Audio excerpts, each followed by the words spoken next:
la bancada del APRA militante y además uno de los más férreos opositores al vacado presidente Martín Vizcarra, Mauricio Mulder. Aquí lo tenemos ya conectado a través del Zoom. Señor Mulder, ¿qué tal? Buenos días. Muchas gracias por esta oportunidad y un saludo a todos los televidentes de Vez Cable. Quiero comenzar la entrevista con usted con su opinión referente a la última información que acaba de salir en el diario La República, de que la delación del aspirante a colaborador eficaz, Elar Tejeda, contra Martín Vizcarra ha sido como una tetra, algo preparado o bajo presión de la Fiscalía, según lo que denuncia el diario en cuestión. ¿Usted considera realmente que todo ha sido parte de una estrategia para que lo vaquen a Martín Vizcarra, intentando rebuscar alguna cosa quizás hasta inexistente para que esto pueda proceder? No, yo creo que esa información del diario La República es una simple posición de alcahuete que juega el diario La República. La información que dio lugar a que se votara la vacancia de Vizcarra no es nueva, es bastante antigua. Es más, se ha conocido desde hace casi 2 años. Colaboradores eficaces indicados directamente con el tema del Club de la Construcción y con sus vinculaciones con Odebrecht. Hay más de 6 colaboradores eficaces que señalan que le han pagado coimas. Y eso que no se está contando ni el tema de Chincheros, ni el tema de su gestión en lo que se refiere a la carretera interoceánica. Incluso cuando el Congreso estuvo investigando el tema del Club de la Construcción y tomó nota de que la empresa C&M Vizcarra Asociados había tenido vinculaciones directas con Odebrecht para ponerse de acuerdo con el reparto de obras, ya este tema tenía cierta antigüedad. De manera que eso que dice el día de hoy el diario de La República no tiene la mayor credibilidad. En el fondo yo lo lamento mucho porque yo he sido del diario de La República cuando lo dirigía Gustavo Momellona, que sí era un señor, un caballero, y no lo que es ahora, que es un simple pasquín del gobierno porque recibe dinero, que es un periódico que estaba al borde de la quiebra y que a partir de todos los dineros que recibió por parte de Martín Vizcarra se ha vuelto incondicional de Martín Vizcarra, al punto de que ahora pretende hasta atacar a la Fiscalía, que durante tanto tiempo ensalzaron y dijeron que eran pues el team de la honestidad, ¿no? Sobre todo el señor Vela Barba y el señor Domingo Pérez. Pero ahora en toda esta situación, por ejemplo, no solo La República, sino varios medios de comunicación mantuvieron una posición referente a lo que fue la vacancia de Martín Vizcarra, considerándolo como un golpe de Estado. Pero en la lógica política, ¿cómo se podría interpretar? Que la permanencia de Merino respondía a un golpe de Estado y que la designación de Sagasti no. Bueno, es justamente la ilógica política, ¿no? Que muestran esos medios de comunicación. Para mí tiene otra explicación, se llama mermelada. Esos diarios lo que han hecho es simplemente defender a quienes les daban el dinero durante todo ese tiempo, de manera vergonzosa. El diario El Comercio, que es el que soltó toda esta información a través de su unidad de investigación con Graciela Villasís, ha mostrado una inmensa cantidad de correos, de chats, de documentos en donde están probados todos los hechos.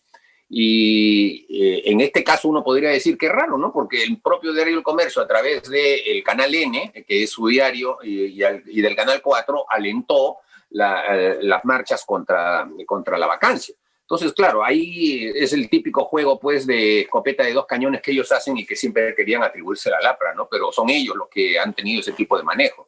Y la verdad es que no se puede entender de otra forma que simplemente por el dinero que reciben. Porque si tuvieran argumentos o tuvieran posiciones realmente estudiadas, entonces podrían ser convincentes.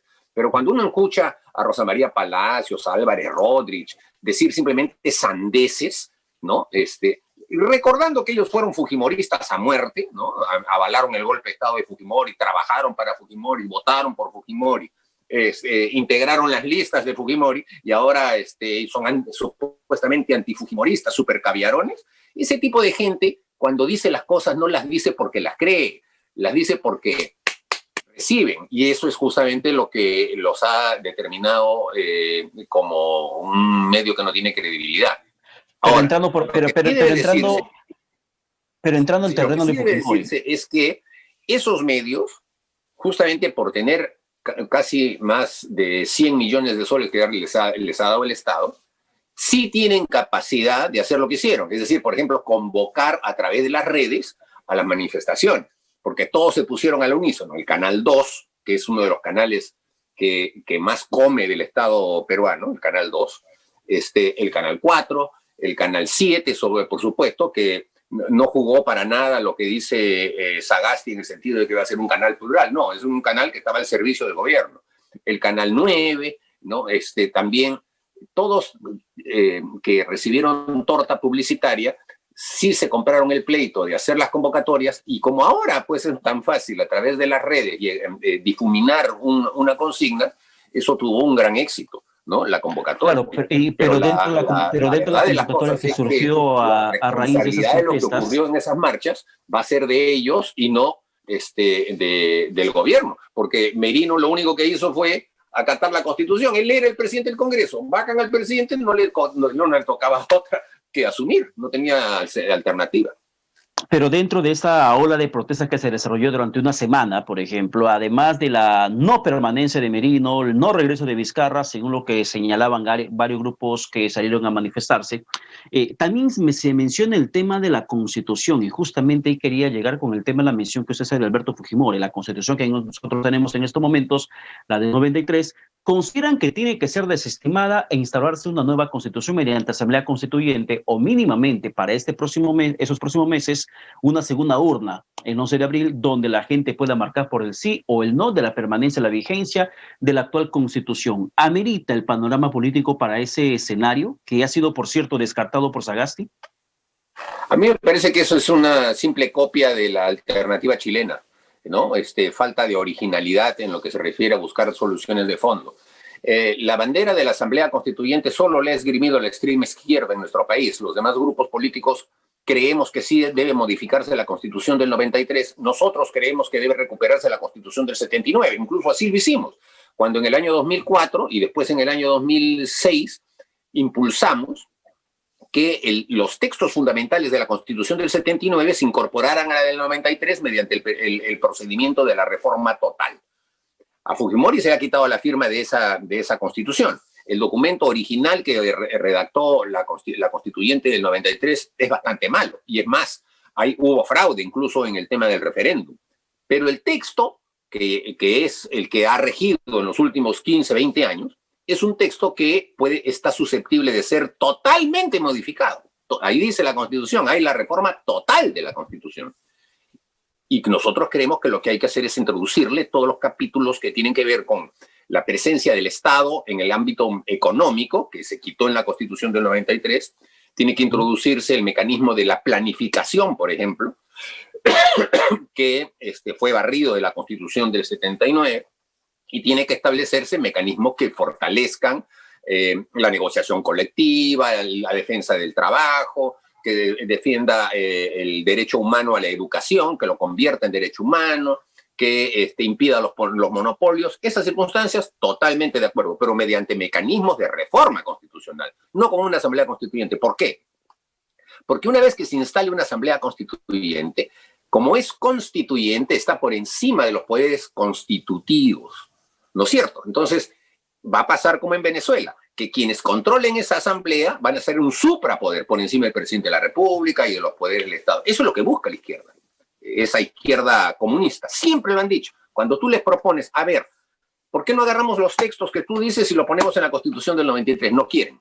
Ahí sabotean, ahí se van enfrente. No, lo que quieren es una asamblea constituyente para manejarla ellos, como Chávez hizo una asamblea constituyente para poder minimizar al Parlamento venezolano. Así que esa bandera tampoco debe ser aceptada, porque es hundir al país nuevamente en un debate fundacional y además mostrarnos como un país bastante chicha, porque ya sería la Constitución número 19, por favor, cuando todo país serio tiene una sola constitución. Inglaterra ni siquiera tiene constitución, tiene una serie de convenciones que tienen más de 800 años. En Europa la mayoría de los países tienen constituciones que duran 120 años, 130 años, y eso que han tenido 2 guerras mundiales. Pero así es, pues, o sea, aquí en estos países del sur, del trópico, siempre tenemos esa sensación de que cada generación tiene que hacer una constitución nueva, y eso es un absurdo. Pero parece curioso que aunque acá tengamos ya casi 20 constituciones, esto sigue siendo materia de campaña política. Estamos en campaña electoral en esos tiempos y hay varios partidos que ofrecen esto como una salida a la crisis política, económica, social que atraviesa el país. Y siempre señalando que no vamos a hacer una segunda Venezuela, sino que la nueva constitución básicamente lo utilizan como una bandera en la lucha contra la corrupción, porque consideran que la corrupción tiene su matriz en la Constitución del 93. O sea, como que si no hubiese habido corrupción antes de la Constitución del 93. Por Pero es lo favor, que dicen aquellos que la impulsan la nueva corrupción Constitución. es transversal al Estado peruano y lo ha sido además a todo el Estado latinoamericano. Desafortunadamente, nosotros no somos países que hemos sido inculcados en función de generar ciudadanía, todos los países de América Latina, sino más bien seguimos los criollos que dominan los países de América Latina, siguen pensando como si fueran una fuerza de ocupación. Y desafortunadamente ese es un tema que durante 2 siglos no se ha resuelto. Y eso es lo que trae bastante corrupción. Pero debe ser claro de que la única manera de superar esto es con Estado de Derecho. Y el Estado de Derecho supone que hay leyes claras, firmes y que no se cambien a cada rato según el gusto del que está en el poder. Cuando empieza a cambiarse la ley a cada rato, entonces es el que está en el poder cambia la norma para que le convenga a él, que es justamente lo que ha hecho, por ejemplo, Vizcarra. Vizcarra entra al poder y en los 2 años que ha estado de presidente de la República ha desmadrado al país, o sea, lo ha tirado por la borda. Nunca he visto un presidente tan inepto, tan incapaz, porque se le ocurrió primero tocar y copar el Ministerio Público. Después el Poder Judicial hizo renunciar al señor Duverly Rodríguez y controlar el Poder Judicial. Después se metió con todos los medios de prensa dándole mermelada para que le sirvan, pero por supuesto a otros no. Después se le dio por hacer un referéndum para que no haya reelección de parlamentarios, precarizando justamente la política y haciendo de que ésta no tenga personas que tengan experiencia. Y todo un referéndum que cuesta 100 millones de soles para que los ciudadanos digan que los parlamentarios no se pueden reelegir. Y después hace un golpe de Estado con una interpretación fáctica que es absolutamente pueril, que ya incluso en el Tribunal Constitucional lo han discutido, pero claro, gracias a que tenía 4 miembros del Tribunal Constitucional que eran incondicionales de él, es que hasta ese tipo de cosas las volvió constitucionales. Pero cuando uno de esos tribunos, que es el señor Miranda, que siempre votaba con esos 4, que han hecho barbaridad y media, han cambiado votos de vocales que habían votado sí en anterior tiempo y decían, no, ese voto debe ser interpretado como un no, y volvían a abrir casos cerrados. O sea, han hecho barbaridades esas 4 personas. Ahora que uno de ellos, que es el señor Miranda, vota con los otros 3, dicen, no, que el Tribunal Constitucional está perdido, que no sé qué. Aquí lo que tiene que combatirse es la intolerancia de toda esta casta caviar, que es una casta etnopolítica, porque todos son pitucos, todos viven en San Isidro, todos están en la Católica o en la Pacífico, todos tienen dinero, pero ellos imponen su verdad. Y todos los peruanos tienen que acatar lo que ellos dicen, ¿no? Se presentan como analistas políticos, se presentan como expertos en tal cosa, en tal otra cosa, y solamente tienen vida de ONG, ¿no? En donde la ONG, ¿qué cosa es? Es simplemente un grupo de personas en donde uno se nombra director general de no sé qué cosa, el otro jefe supremo de no sé qué cosa. Se dan cargos entre sí y se creen que por eso todos los peruanos tienen que acatar lo que ellos dicen. Y desafortunadamente los medios de comunicación, porque estos grupos reciben dinero, tienen dinero, no dan cuentas de su dinero. El propio Tribunal Constitucional les permitió recibir dinero y no dar cuenta de ese dinero. Puede venir dinero del narcotráfico y uno no se entera.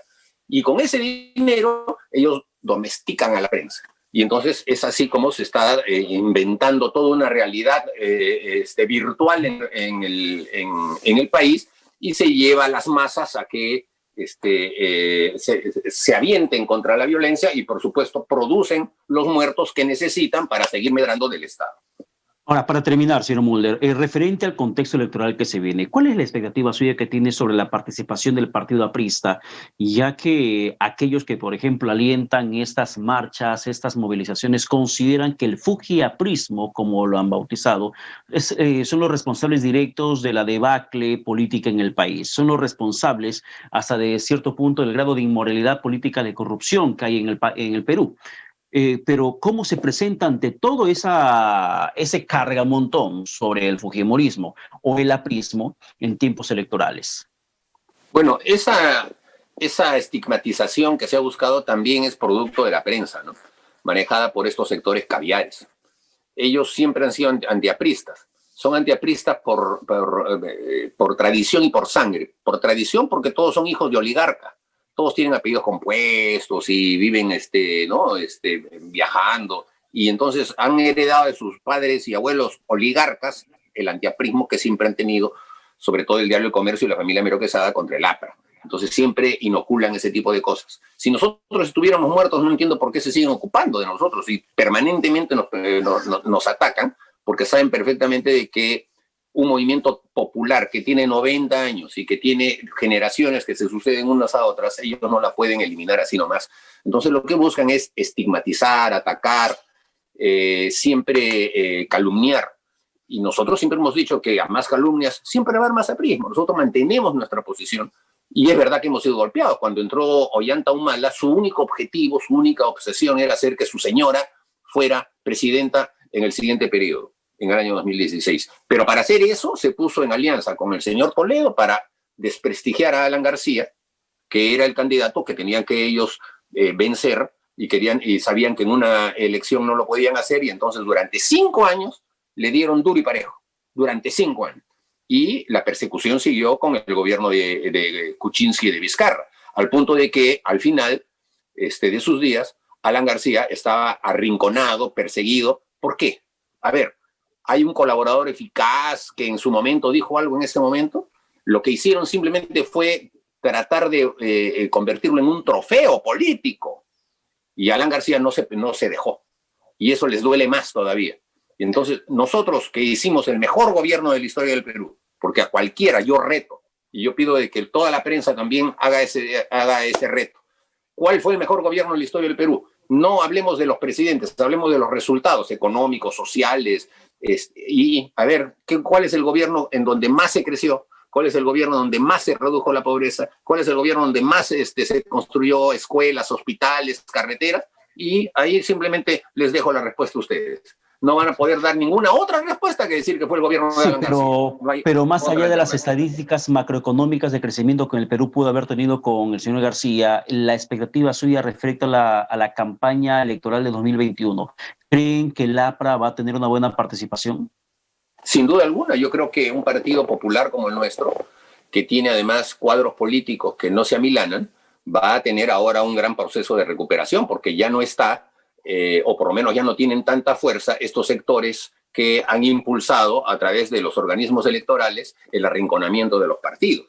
Ahora ya habrá mayor libertad y mayor posibilidad para que el pueblo peruano pueda escoger de una manera mucho más firme y más elaborada a los partidos políticos serios, a los partidos políticos que hemos demostrado en la cancha que se puede gobernar bien, y a los partidos políticos que representamos al pueblo, es decir, no a los ricachones ni a los vientres de alquiler, que son casi todos los demás partidos.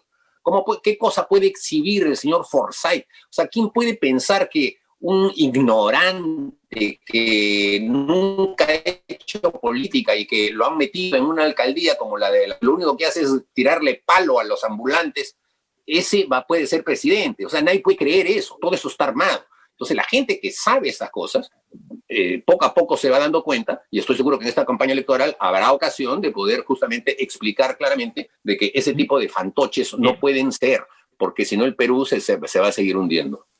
Bien, señor Mulder, muchas gracias por la comunicación y el contacto a través de Vezcable. Bueno, gracias a ustedes, muy amable. Bien, muchísimas gracias. Vamos a la pausa rápidamente, regresamos con más aquí en Rumbo al Poder.